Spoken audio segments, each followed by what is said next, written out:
नमस्कार, आप देख रहे हैं हल्ला बोल टीवी। मैं हूं दीपक शर्मा। मंत्री दीपक प्रकाश के बिना विधायक बिना विधान परिषद सदस्य रहे मंत्री पद पर रहने का मामला सुप्रीम कोर्ट पहुंच गया है और सुप्रीम कोर्ट में आज सुनवाई हुई। सुनवाई के दौरान chief justice of India Suryakant ने पूछा कि क्या दीपक प्रकाश वे अभी भी मंत्री हैं। इस पर सीजेआई को बताया गया याचिकाकर्ता की ओर से कि हाँ, दीपक प्रकाश अब भी मंत्री पद पर हैं। अब यह मामला इसलिए फंस रहा है, इसलिए याचिकाकर्ता ने सुप्रीम कोर्ट का दरवाजा खटखटाया है क्योंकि संवैधानिक प्रावधान यह कहता है कि बिना विधायक या बिना विधान परिषद यानी बिना किसी सदन का सदस्य रहे, विधानसभा या विधान परिषद का सदस्य रहे, कोई व्यक्ति मंत्री किसी भी राज्य में नहीं रह सकता है। इसी तरह से केंद्र में कोई व्यक्ति बिना लोकसभा या राज्यसभा का मंत्री बने 6 महीने से ज्यादा नहीं रह सकता है। किसी राज्य में बिना विधानसभा या विधान परिषद का सदस्य बने 6 महीने से ज्यादा मंत्री नहीं रह सकता है। अब दीपक प्रकाश मंत्री हैं, वे न तो विधायक हैं न ही एमएलसी हैं। इसे लेकर सुप्रीम कोर्ट में याचिका दायर की गई है। बिहार सरकार में पंचायती राज मंत्री दीपक प्रकाश की नियुक्ति को लेकर उठे जो संवैधानिक विवाद की गूंज अब देश के सर्वोच्च न्यायालय तक पहुंच गई है। राष्ट्रीय लोक मोर्चा के अध्यक्ष उपेंद्र कुशवाहा के बेटे और बिहार सरकार के मंत्री दीपक प्रकाश के खिलाफ सुप्रीम कोर्ट में याचिका दायर की गई। इस पर सुनवाई हुई, जहां मुख्य न्यायाधीश सीजेआई सूर्यकांत ने पूछा कि क्या वे अभी भी मंत्री पद पर हैं। सुप्रीम कोर्ट की जो अवकाशकालीन पीठ है उसमें सुनवाई हुई और सुनवाई के दौरान याचिकाकर्ता की ओर से अदालत को बताया गया कि दीपक प्रकाश वर्तमान में बिहार सरकार में मंत्री के रूप में कार्यरत है। इसके बाद सुप्रीम कोर्ट ने बिहार सरकार, दीपक प्रकाश सहित सभी संबंधित पक्षों को नोटिस जारी कर जवाब तलब किया है। अब अगली सुनवाई आगे होगी, लेकिन सवाल यह उठता है कि क्या दीपक प्रकाश मंत्री बने रहेंगे? क्या विवाद है, इसे हम समझने की कोशिश करते हैं। दीपक प्रकाश दोबारा मंत्री नियुक्त हुए हैं बिना किसी सदन के सदस्य रहे।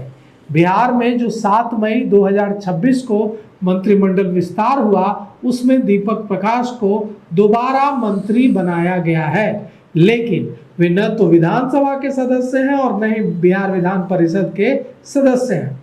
याचिकाकर्ता ने कहा है सुप्रीम कोर्ट में कि बिना किसी सदन का सदस्य रहे किसी व्यक्ति का लगातार मंत्री रहना संविधान की मूल भावना के खिलाफ है और याचिकाकर्ता ने उनके मंत्री बने रहने को सुप्रीम कोर्ट में चुनौती दी है। सुनवाई के दौरान मुख्य न्यायाधीश सूर्यकांत और न्यायमूर्ति बी मोहना की पीठ ने प्रारंभिक जब सुनवाई की तो पूछा सीजेआई ने, सूर्यकांत ने, कि क्या वे यानी दीपक प्रकाश अब भी मंत्री पद पर हैं।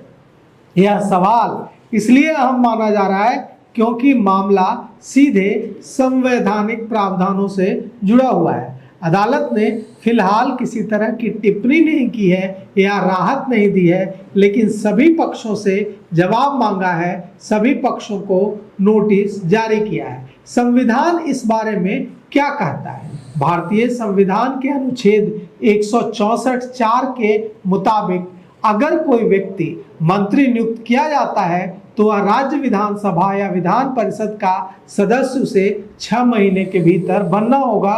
वह अधिकतम 6 महीने तक ही मंत्री पद पर रह सकता है। इस अवधि के भीतर उसे किसी एक सदन का या तो राज्य विधानसभा या विधान परिषद का सदस्य मनोनीत होना या निर्वाचित होना जरूरी होता है। यदि 6 महीने के अंदर वो किसी भी सदन का यानी विधानसभा या विधान परिषद का सदस्य नहीं बनता है तो उसे मंत्री पद का त्याग करना होगा। याचिकाकर्ता का तर्क है कि इस संवैधानिक व्यवस्था के तहत दीपक प्रकाश को अब मंत्री पद पर नहीं रहना चाहिए।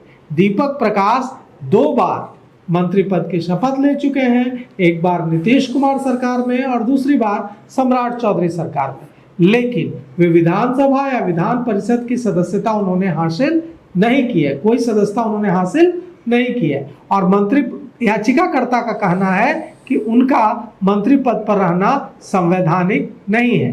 अब इस मामले में सुप्रीम कोर्ट ने बिहार सरकार को भी नोटिस जारी किया है, दीपक प्रकाश को भी नोटिस जारी किया है। अब देखिए इस मामले में बिहार सरकार और सारे पक्ष सुप्रीम कोर्ट में क्या दलीलें रखते हैं।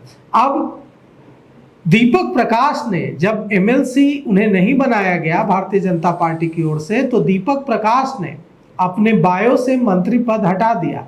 इसके बाद यह खबर ऐसी आई कि दीपक प्रकाश इस्तीफा दे सकते हैं, लेकिन दीपक प्रकाश ने इस्तीफा नहीं दिया है और वे मंत्री पद पर बने हुए हैं।